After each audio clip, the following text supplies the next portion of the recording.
أعوذ بالله من الشيطان الرجيم بسم الله الرحمن الرحيم Assalamu alaikum wa rahmatullahi wa barakatuhu.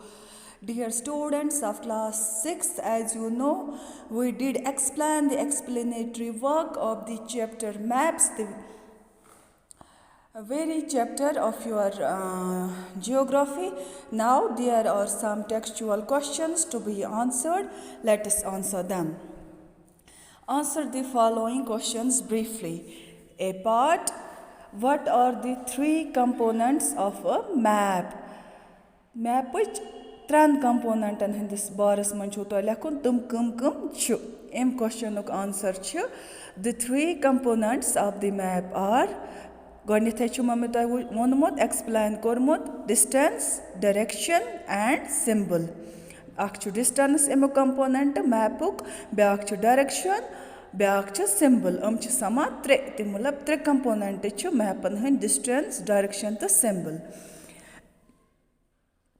بیٚیہِ پارٹ چھِ وٹ آر دی 4 کاڈِنَل ڈایریکشَنٕز بیٛاکھ کوسچن چھِ 4 ڈایریکشَنٕز کاڈِنَل ڈایریکشَنٕز کٕم چھِ آنسَر چھُ اَمہِ کوسچنُک the 4 cardinal directions are north south east west یہِ چھُو تۄہہِ پَتہٕے 4 ڈایریکشَنٕز چھِ کاڈِنَل ڈایریکشَنٕز نارتھ ساوُتھ تہٕ ایٖسٹ بیٚیہِ west C part what do you mean by the term the scale of the map کیٛاہ چھُ اَمہِ ٹٔرمہِ ہُنٛد مطلب سکیل آف دی میپ کیٛاہ گوٚو یہِ تہِ چھُمو مےٚ تۄہہِ ایٚکٕسپلین کوٚرمُت سوری اَمیُک کوسچنُک آنسَر چھُ the scale of the map is defined as the ratio between the actual distance on the ground and the distance shown on the map for example the distance between your school and your home is 10 kilometers. If you show this 10 kilometer distance by 2 centimeter on a map, it means 1 centimeter on the map will show 5 kilometers on the ground. Therefore, the scale of your map will be 1 centimeter is equal to 5 kilometers. مطلب یہِ چھُ آسان scale of the map کیٛاہ گوٚو یہِ چھُ أسۍ یِتھ پٲٹھۍ ڈِفاین کَران یہِ چھُ آسان ریشیو کَتھ درمیان ایٚکچُوَل ڈِسٹَنس یہِ گرٛاوُنٛڈَس پٮ۪ٹھ آسہِ بیٚیہِ ڈِسٹَنس تَتھ ڈِسٹَنس بِٹویٖن یہِ ایٚکچُوَل ڈِسٹَنس آسہِ گرٛاوُنٛڈَس پٮ۪ٹھ بیٚیہِ یہِ أسۍ میپَس پٮ۪ٹھ ہاوو ایٚگزامپٕل دِمو بہٕ تۄہہِ اگر ڈِسٹَنس چھِ تُہٕنٛدِ سکوٗل تُہٕنٛدِ گَرٕ پٮ۪ٹھ تُہٕنٛدِس سکوٗلَس تام 10 kilometer اَسہِ چھُ یہِ میپَس پٮ۪ٹھ ہاوُن أسۍ ہاوو یہِ distance if you show this 10 kilometers distance by 2 أسۍ ہاوو نہٕ یہِ 10 kilometer کینٛہہ أسۍ ہاوو یہِ باے 2 centimeter ہاوو أسۍ 10 kilometerن ہٕنٛز ڈِسٹَنس ہاوو أسۍ میپَس پٮ۪ٹھ 2 centimeter اَمیُک مطلب گوٚو 1 centimeter اَتھ میپَس پٮ۪ٹھ ہایہِ 5 kilometer کیٛازِکہِ اَسہِ کوٚر یہِ دۄن منٛز تَتھ ڈِوایِڈ کَنوٲٹ کوٚر اَسہِ دۄن منٛز تہٕ مطلب 1 centimeter کوٗتاہ ہاوو أسۍ میپَس پٮ۪ٹھ 5 kilometer آسَن سُہ گرٛاوُنٛڈَس پٮ۪ٹھ تہٕ مطلب سکیل کیٛاہ آسہِ تُہنٛدِ میپٕچ 1 centimeter کَتھ برابر آسہِ 5 kilometer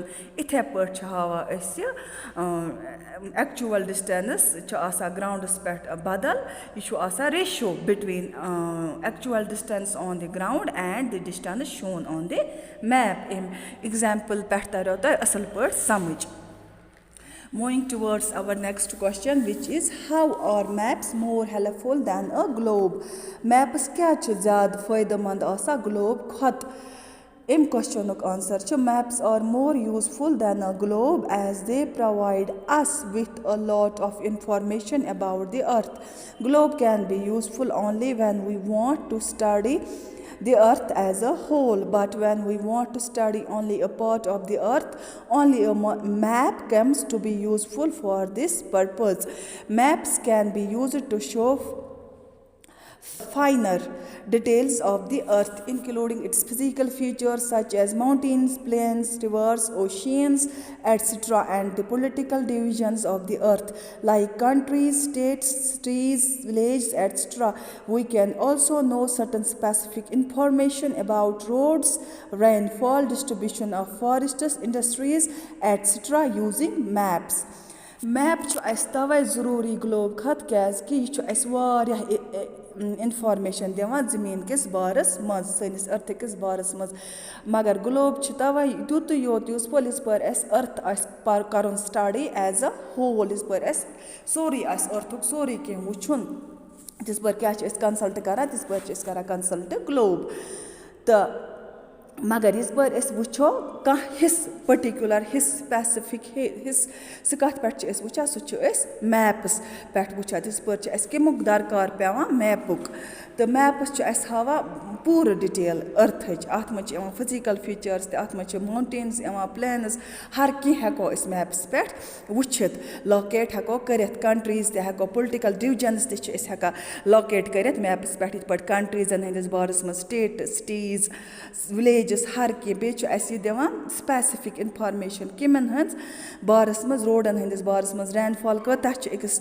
سِٹی منٛز یا سٹیٹ منٛز کۭژاہ چھِ رین فال ڈِسٹرٛبیوٗشَن یا ڈِسٹرٛبیوٗشَن آف فارٮسٹٕس کۭژاہ چھِ اِنڈَسٹرٛیٖز کۭژاہ چھِ یِژ پٲرۍ أسۍ میپ یوٗز چھِ کَران next question is distinguish between a map and a plan وٕچھ اَسہِ کَرُن ڈِسٹِنٛگوِش بِٹویٖن میپَن تہٕ پٕلان ییٚتٮ۪تھ چھِ ہِیَر آر 2 کالمٕز تہٕ أکِس کالمَس اَنڈَر چھِ یِوان میپٕچ فیٖچٲرٕس بیٚکِس کالمَس اَنڈَر چھِ یِوان پٕلانٕچ فیٖچٲرٕس مطلب پٕلان کَتھ کَتھ چھِ اَسہِ لَگان درکار میپَس منٛز کیٛاہ کیٛاہ چھِ یِمَن منٛز فرق کِتھ پٲٹھۍ کَروکھ أسۍ ڈِفرَنشِیٹ گۄڈنٮ۪تھ وٕچھو أسۍ map under map first point is a map is a representation or a drawing of earth surface or a part of it drawn on a flat surface according to a scale map چھُ آسان اَکھ رِپرٛزَنٹیشَن کَمِچ أرتھٕچ أکِس یہِ چھِ أسۍ draw کَران کُنہِ flat surface پٮ۪ٹھ اٮ۪کاڈِنٛگ ٹُو اَ سکیل مُطابِق وٕچھو أسۍ under plan a plan is a drawing of a small area on a large scale plan گوٚو یِژ پٲرۍ أسۍ ڈرٛا کَرو اَکھ لۄکُٹ مۄکُل ایریا